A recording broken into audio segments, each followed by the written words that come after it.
What's up, peeps? Sean Green here, SoccerCoachTV. Hey, and we have got Mick D'Arcy in the house today.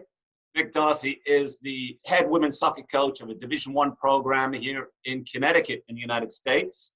He is from Dublin, Ireland, and he is one of the most successful coaches in the history of Central Connecticut State University athletics.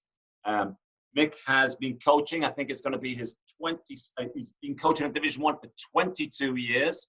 He's took the team to 9 NCAA tournaments. This guy over here, Mick D'Arcy, it's difficult. It's mirror image when you're working with you. Mick D'Arcy has been the coach, NEC Coach of the Year 7 times. One accomplishment, 7 times. He's also worked with the USA Women's National Program at different levels, different age groups we're going to talk about.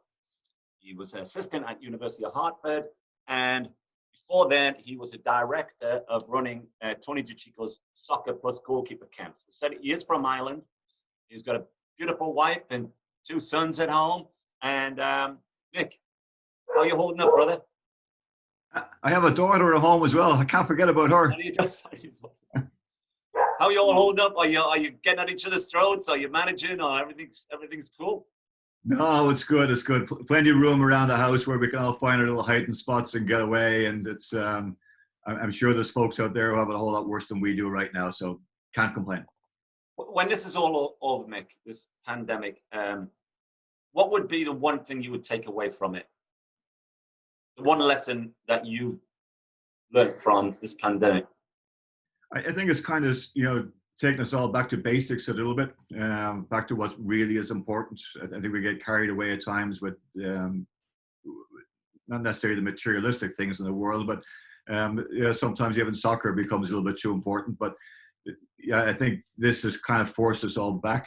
I say force in a kind of nondescript way, but it's back to our families, and it really is the important things from there. So we're back at home again. We're spending a lot more time, just in around the house, and it's I think that's been fun. Just spending more time with my wife and the children, and it's sometimes we forget that, and I think we all know if we get a chance to talk about it, we know how important that is.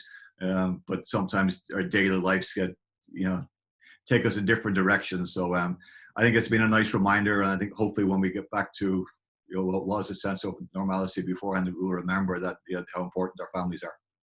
Well, especially I've seen you firsthand for many, many years, working so hard. You're the first one in the office, you're the last one to leave, and you're it's a workaholic. You're just passionate about it. You love it. And so I can imagine how different it is for you. And, I think that, feel blessed. I know you've got a great family, and so do I, but I think about, people around the world who maybe is not as fortunate as we are, who are in relationships, which might be tough.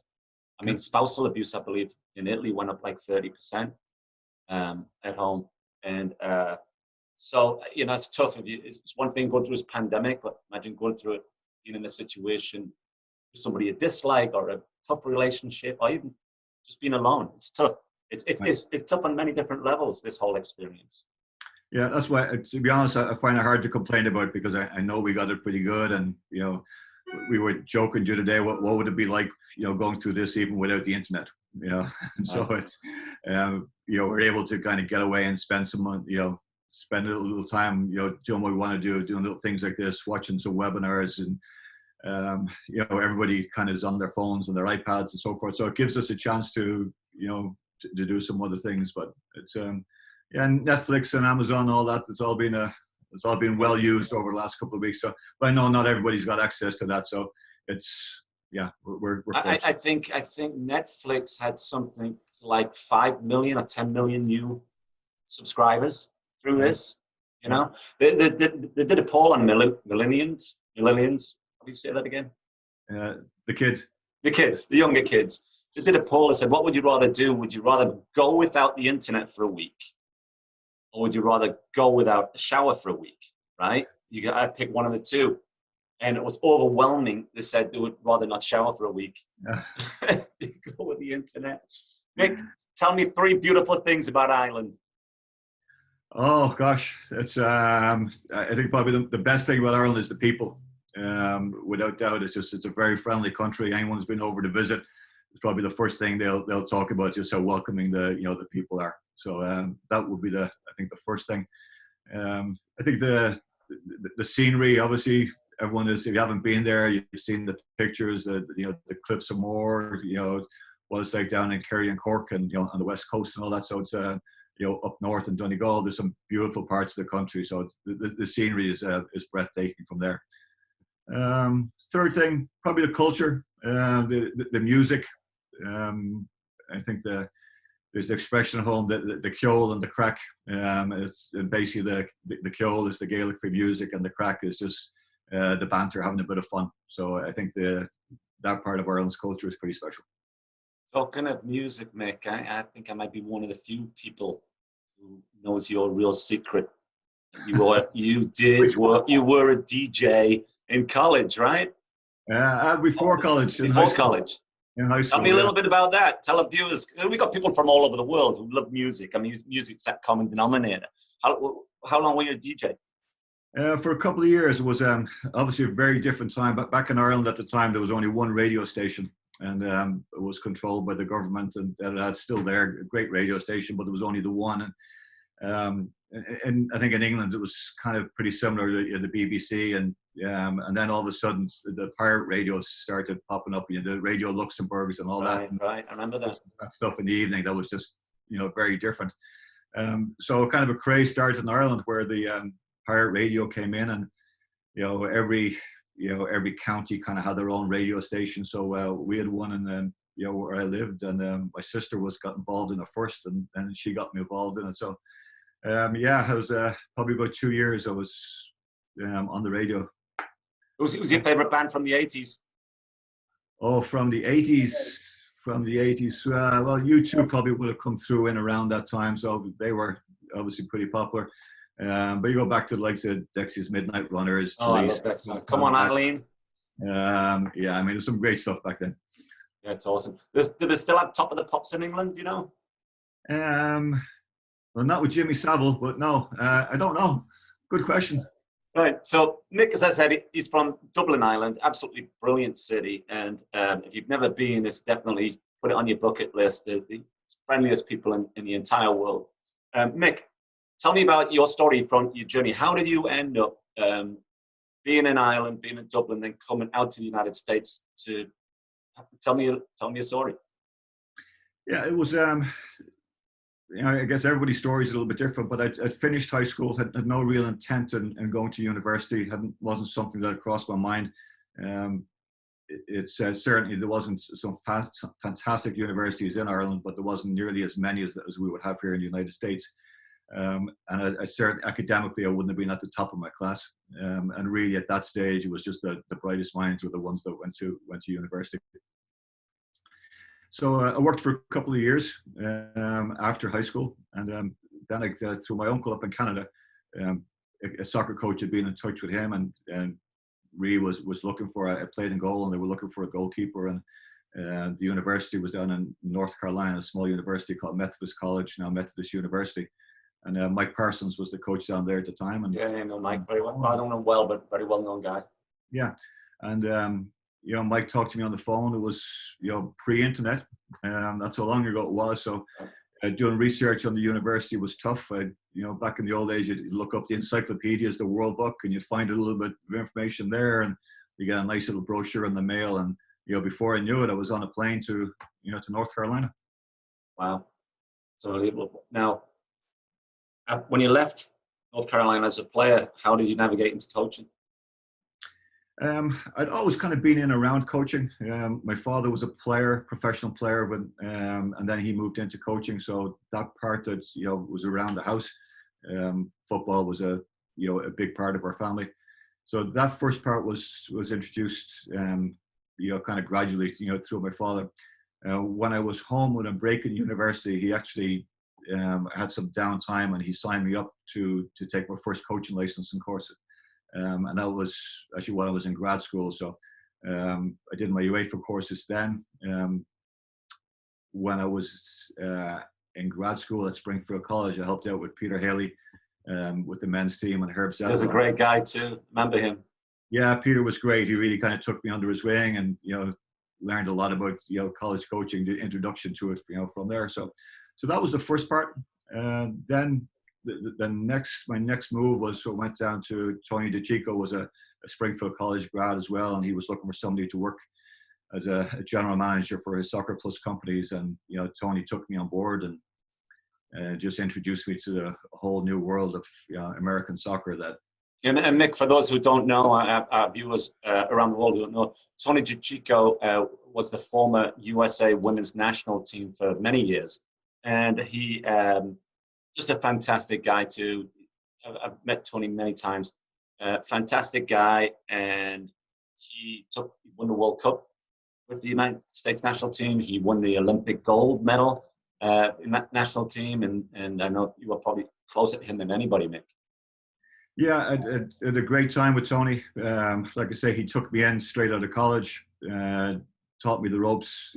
Soccer Plus at the time was just a phenomenal organization as far as the amount of people that were involved in it, who have gone on to just do some fantastic things. But we had camps all over the country. Started off as the goalkeeper school, extended out into the field player camps. But so many great coaches. I would even hesitate to even start naming the people who've come through there. But it's you talk about the degrees of separation. But I think with Tony and with Soccer Plus, I think once you talk to anybody within the United States, you're probably just 1 or 2 degrees of separation away from there. So the network with Tony was fantastic. Great man, always opening up doors for you. What was it? What did he do well as a coach? When you saw him interact with professional players, or players, what was his biggest strength as a coach? I think he loved coaching, and you hear sometimes people saying you have to love the game, and without question, he loved the game, but he loved being on the field. He thought soccer was about fun, incredibly competitive. Anyone who worked with him and played in the staff games that we used to have at camps would attest to how competitive it was. He may not talk to you for the rest of the day if he lost the staff game, but it was just he brought people in. He put people in positions of leadership. It was before I'd come, my father was the head coach for the Irish women's national team, so I was very familiar with the women's game, so I think I was a little bit ahead of the curve as far as probably most people would be concerned. But Tony took it to another level, because obviously we were, he was there, he was winning Olympics and World Cups, and we were very close to, we would hear all the stories, and he would share all that type of stuff with us. But what he did at the camps, I thought was fantastic. There was, at the time, and you'll know, Sean, you were involved heavily with camps too, but when women were coming in and working the camps, they were very rarely in positions of leadership, and Tony turned that thing upside down. He had some fantastic people. He'd take the players from the national team would come in and work the camps. So it wasn't just a token effort with the women on the staff. So I think when someone goes back and writes the history of women's football in this country, he did great things with the national team, but the amount of people who he put in a position to succeed was fantastic. And that's, he empowered you. He gave you a job when he got out of the way. He wasn't someone who kind of stuck around, and he trusted you to get your job done. Yeah, and he's got a wonderful family too. Wonderful family. Yeah, so Mick, then you get navigated from there to college soccer, right? Spent some time at University of Hartford, and then got the head coaching job at Central Connecticut University about 23 years ago. Yeah, I spent 4 years at University of Hartford working with the men's team and with the women's team. Great time there. Jimmy Evans was the men's coach, and Mark Krikorian was the women's coach. So 4 very successful years. The men went to the final 8 of the Division I championships. The women went to the final 8. So a lot of great players, but two very good coaches that introduced me again to the day-to-day workings of the college game, and gave me a great preparation. Mark Krikorian, he's down at Florida now, correct? Mark's head coach of Florida State. He was also the head coach of the Philadelphia Charge in the Women's Professional League, and he was the U19 U.S. Women's National Team coach. So And Yeah, Jimmy Evans is where now? Do you know? Maine? Is it Maine or? Jimmy's back up in Maine. Yeah. Yeah, great guy, Jimmy Evans. I love Jimmy Right. Evans. Super, super coach too.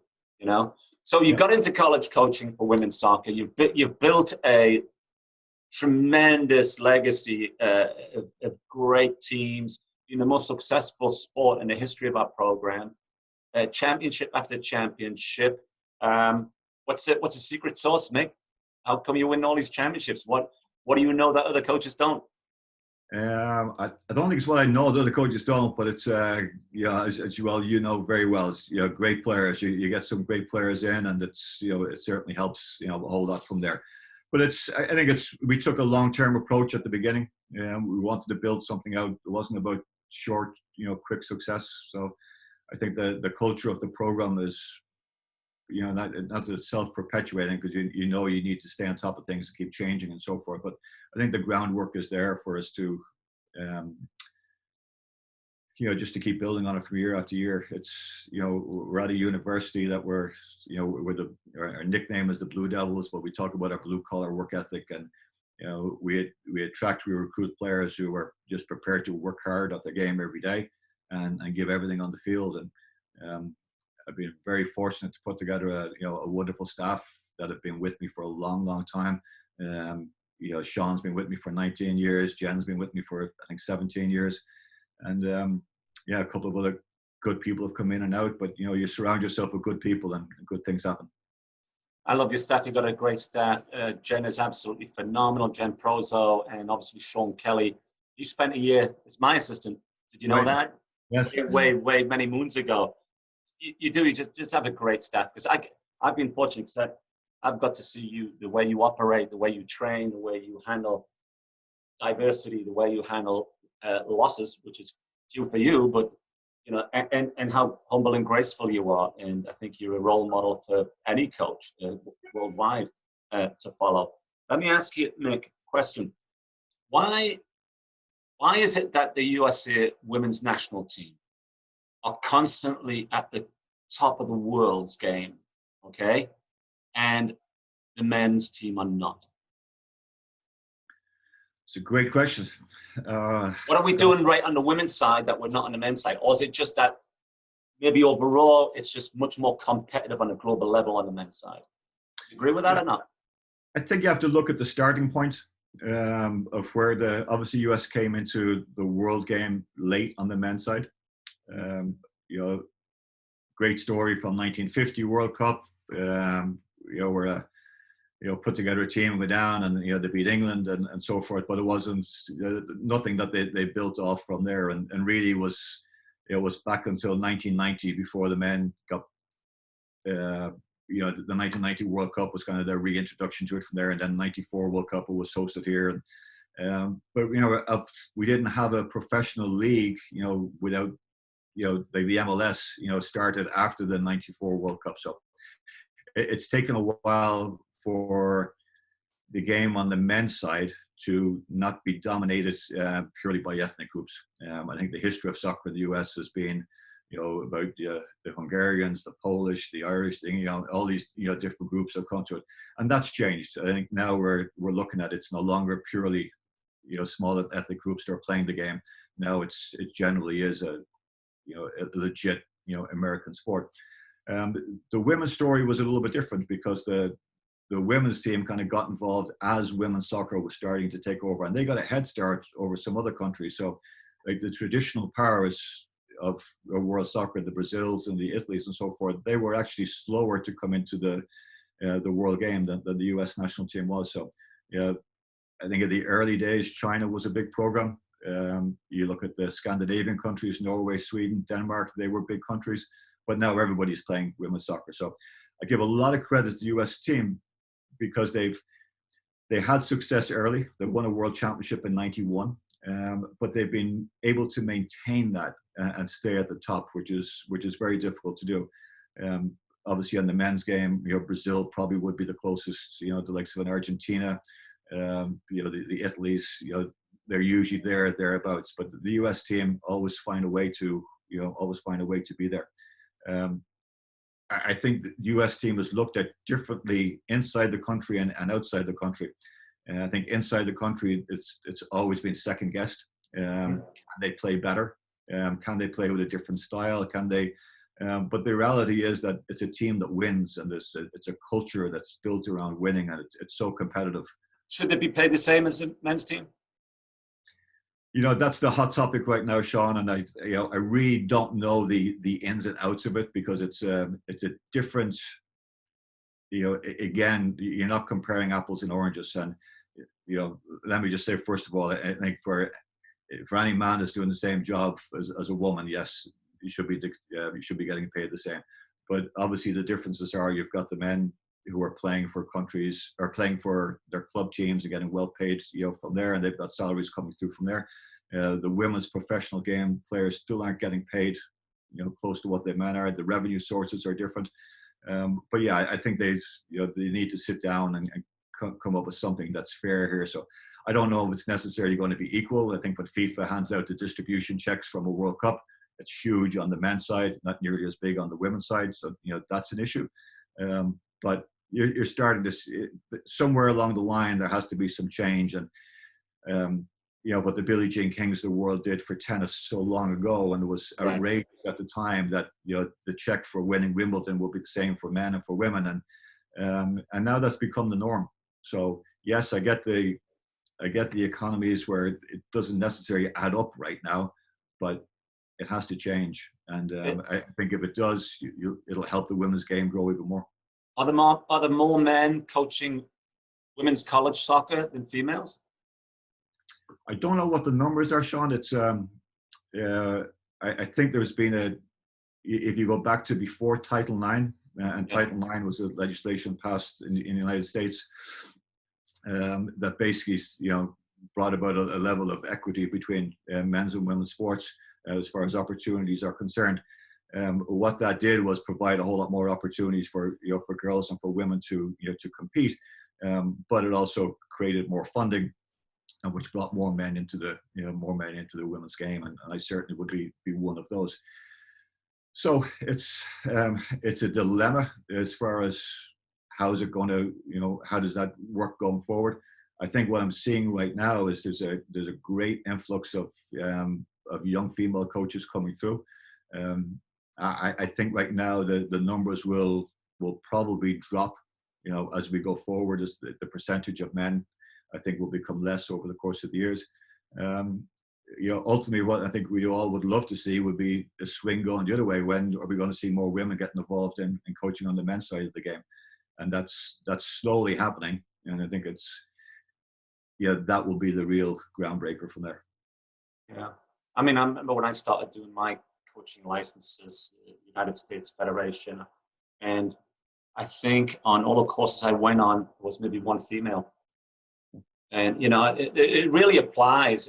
I mean, there should be women role model in the game. There should be more women's coaches, but also, in the same breath, you've also got to go through the system, take the coaching courses, do all the things that you need to do, because, serious coaches really make a big sacrifice. And we're seeing that more now. We're seeing more female coaches attending the A license and B license or Euro Pro license. What is the one difference that you would say between coaching men and women? I think it depends on what level that you're talking about, Sean. If you're working at the university level, we all know that the actual X's and O's, the coaching, the soccer coaching on the field is only one part of the job. A lot of it really revolves around the non-soccer part. So you're working with the players as far as their academics, their social life, and so forth. So I think that's probably that's probably where the biggest differences exist. For us, the women that we have on our team, very, very committed to their academic side of things. The relationships on the team are crucial as far as the development of the team is concerned. Our players are really interested in that bond, in that camaraderie within the team from there. And not that that's different on the men's side, but I think when I was involved on the men's side, and correct me if I'm wrong, because it's been a while, but I think it was sometimes more the winning and losing was a bigger part of it. For the men, I don't think it really mattered a whole lot. about the culture of the team. It was more, if you look at a particular player on the team, it was more, can this player help us win? And I think on the women's side, that's not necessarily true.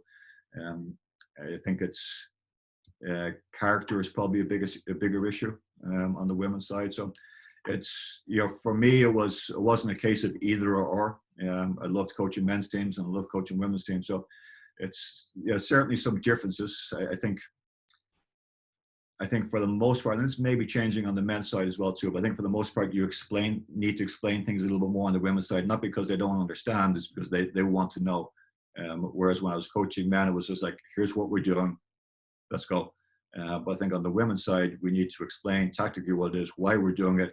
You get that buy-in, and then you move forward from there. Mick, you mentioned about your father earlier on in the interview here. Can you share with the viewers a little bit about your dad's experience, professional goalkeeper? Yeah, I mean, it's, we all grow up in our own homes, and you kind of take some stuff for granted. But growing up as a kid, my dad had just finished his professional career. He'd played very successfully in Ireland, played for Shamrock Rovers in Ireland.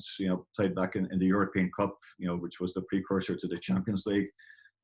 Played against the great Busby's Babes team in 1957. That was, sadly. Did you see the movie United about the Munich air disaster? Yeah. So my nephew was played in that movie. No, he was one of the Man United players in that movie. Yeah. He just went for a walk-in tryout one day as an actor, and they give him the job. Yeah. That's great. Yeah, he doesn't have a speaking part, but you see him in the locker room. Every scene he's in the locker room. But I'm sorry, Mick. Go ahead. No, you're fine. So my dad was very involved in the game. I mean, anytime we'd go watch a game together. People were always coming over, talking to him, and you kind of got an idea of the level of connection that he had within the soccer community. He was coaching at the time. He would, so I grew up as a young kid on the sidelines, watching games, watching him operate, being in the dressing room, at halftime. I remember once being asked to leave the dressing room at halftime, and I wasn't quite sure why. And then my dad explained to me afterwards why I was told to leave the dressing room. Words needed to be said. But yeah, so I grew up in that, in that culture, and without, it never really got thrust on me as far as saying this is, it was just hanging out with your dad, like millions and millions of other, young lads do every day, and you kind of just soak it all up, from there. But he's, obviously he was a great player, but he loves the game, still does, and he's someone who I still speak to, and if I got questions about the game, I can still chat with him about it, and just been a great man. I know he got a testimonial at the end of his playing career. So I forgot, who were some of the names who played in that testimonial match? Well, the testimonial was against Leeds United, right. And it was I think it was 1967 was the year. So it was that was Don Revy's team. So it was Don Revy's the great Leeds team that came through. Leeds United. Yeah, so Jack Charlton, Billy Brown there, that's that whole crew that came through, and that won league championships, and Fairs Cup as it was called back then, but it was quite a team. I still love the Fairs Cup. Yeah. Newcastle used to do pretty well in the Fairs Cup, Mick. You've had a great career coaching women's soccer. Many of you girls went on and played professional up for the national teams, or went on to coaching. Yeah, it's the coaching part has been fun, because as we were just talking about earlier, we're looking at women in the game and so forth. So I mean, right now we've got 3 of our players coaching at the Division 1 level. We've got a couple of Division 2, Division 3s, lots of players coaching in high school. One of our players is back home in Australia coaching with her national teams. Julie Twaddle, from Newcastle, is back coaching with Manchester City. She's the strength and conditioning back there. So there's been a lot of players from our program have stayed in the game, and there's usually the urge to continue to play after your college career is over. So some have had the opportunities to do that, and all around the world, and it's great. Big shout out to Julie Twaddle. Remember the old days in Newcastle? Geordie girl, way aye man.